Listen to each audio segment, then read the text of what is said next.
আমরা নিষেধ করি না আপনার সন্তান স্কুল পড়ুক, কলেজ পড়ুক, ইউনিভার্সিটি পড়ুক, সব পড়ুক মিয়া, আটলান্টিক মহাসাগরের চাইতে বেশি জ্ঞান হোক, হিমালয়ের চূড়ার চাইতে বেশি জ্ঞানী হোক, কোনো আপত্তি নাই। কিন্তু আপনার সন্তান যেন আল্লাহ না বলে, আখিরাত না বলে, নামাজ না বলে, সেজদা না বলে, আত্মপরিচয়, মুসলমানের পরিচয় না বলে 16 বছর করার পরে আল্লাহর কোরআন পড়তে জানে না। আমরা ব্যর্থ, আমনের ফুটো ব্যর্থ। আপনি টাকা যদি খরচ করছে এটিও ফালতু, আমনে যে ছেলে পড়ছে তেও ফালতু। আমার বাচ্চা আল্লাহ কোরআন পড়তে পারবে না, আমার বাচ্চা সেজদা দিবে না কেন? কি দেবে না? কি সংসার করলাম আমি?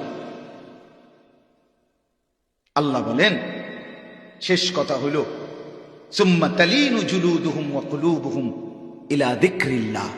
কোরআনের শেষ বৈশিষ্ট্য এখানে আল্লাহ বলছে। আরেক শেষ বৈশিষ্ট্য হলো অতঃপর দেখেন কি কি কইছে। 1 নাম্বার আহসানাল হাদিস, কোরআন সেই কিতাব আমি নাজিল করেছি। আল্লাহ বলে কি নাজিল করছি শোনো। 1 নাম্বার এটা হলো সর্বোত্তম কথা। 2 এটা পূর্ণাঙ্গ কিতাব, মানে সব কিছু যেখানে আছে সব সমাধান, এটারে বলে কিতাব। 2, 3 এটা এমন যেটার এক কথা আর এক কথার সাথে শুরু শেষ চমৎকার সামঞ্জস্য পূর্ণ। 4 এটা সেই কিতাব যেটা আমি নাজিল করছি, যেটা পৃথিবীতে সবচেয়ে বেশি পঠিত, বারংবার পাঠকৃত কিতাব। এরপরে কি? এরপরে হলো এটা সেই কিতাব আমি আল্লাহ যেটা নাজিল করেছি, যেটা শুনলে পড়লে যার অন্তরে আল্লাহর ভয় আছে তার শরীরের লোম দাঁড়িয়ে যায়।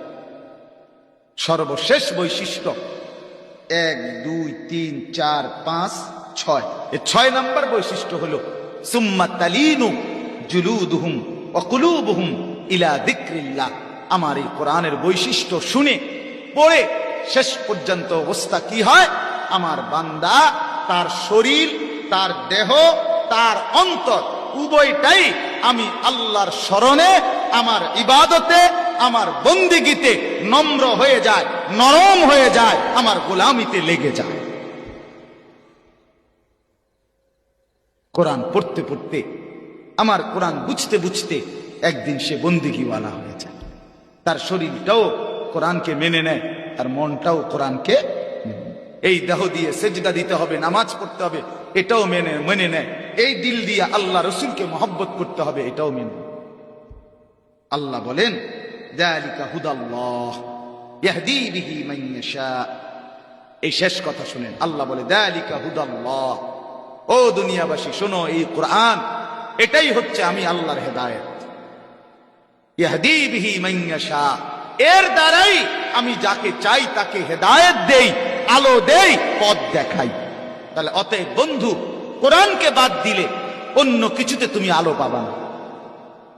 এই যে এরপরের শব্দটা ওয়ামান ইউদলিলিল্লাহু ফামা লাহু মিন হাদ, আল্লাহ যাকে পথভ্রষ্ট করে, আল্লাহ যাকে কোরআন থেকে বঞ্চিত করে, আল্লাহ যাকে কোরআন থেকে বিমুখ করে, ফামা লাহু মিন হাদ, তার আর কোনো পথ প্রদর্শক নাই, নাই, নাই।